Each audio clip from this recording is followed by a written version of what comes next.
Ladies and gentlemen, what's going on? Welcome back. It's another episode of your favorite podcast, which of course is Keeping It Rio.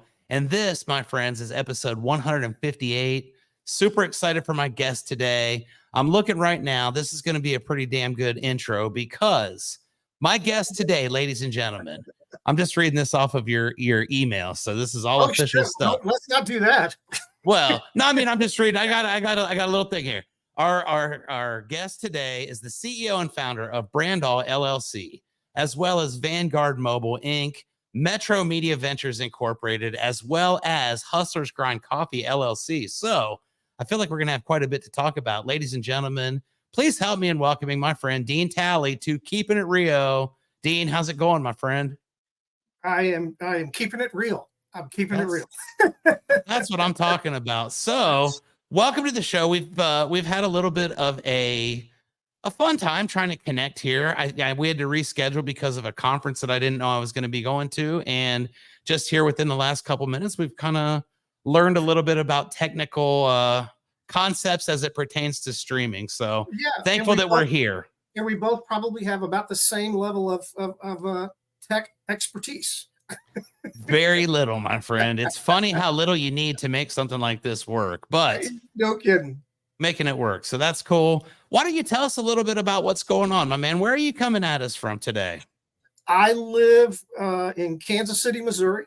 I've been here for, well, I'm not great at math either, since 1983. So I've been here for a minute. My parents had the wherewithal that halfway through my junior year of high school that we should move from Lakeland, Florida, where I'd spent my entire life, to Lee Summit, Missouri, which I didn't know at that point if it even had indoor plumbing. So halfway through my junior year, we moved to Kansas City, and my parents lasted 3 winters and they moved back to Florida. And so that brought me to 86, which is the year that I met my wife. And I've been stuck here ever since. Well, hey, it's a good reason to be stuck in Kansas City. From what I understand, pretty good sports town, especially here recently. So can't complain about that, right? Yeah, we've got these rings. I think there's like 3 of them now. I could literally almost hit a 3-wood from my house to the stadium. All right, a 3-wood. So we're right there. You're looking at it. I can appreciate this very much. So I grew up in Columbus, Ohio. We were talking about that just a little bit. So I'm a Buckeye, and here's to football dynasties.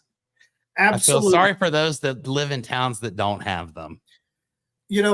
Every time I'm in Columbus and Cleveland, because as you and I were talking, I do some consulting work in Ohio.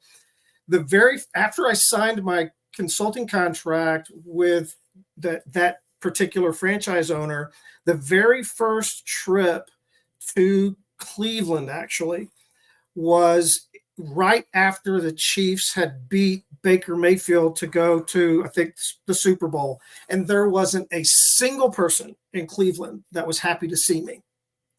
But I love Columbus. Columbus, as you said, where you're from, this will sound funny to some people, but when I tell people I love Cleveland because it's a lot like Kansas City as far as the people are concerned.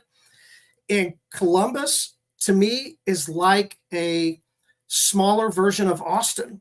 I mean, it has become this huge young tech city, and I love Columbus to death. Been there many, many, many times. Love it to death. That's a very interesting comparison. I never really thought of it like that, but you're actually spot on with that assessment. I mean, that's pretty impressive. I had never considered the two. Not a big fan of either one at this point in my life because I live in San Antonio now, and a bad day here is, oh my gosh, we're going to freeze. It might be like 60 out. So I've gotten a little spoiled over the course of the last 12 years in Texas, and wouldn't want it any other way.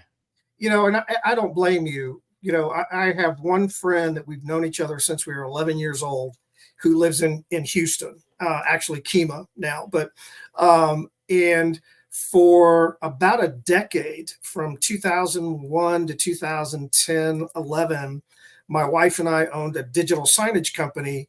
and we had digital signage in about 150 shopping malls around the country. And we did I don't know if it's called, is it called the promenade along the river there in San Antonio? The river walk is all I know. Okay, and but Potentially, yes. there's a bunch of shopping and the thing through there, and Okay, I yeah, never, yeah, I know what you're talking about. I've okay, been here 5 years and I still use my GPS to get to the gas station. So and directionally challenged. I never had the opportunity to go to that particular location, but I know we had digital signage there, and I know my team said that that was one of the most beautiful areas that they had ever been to. Period.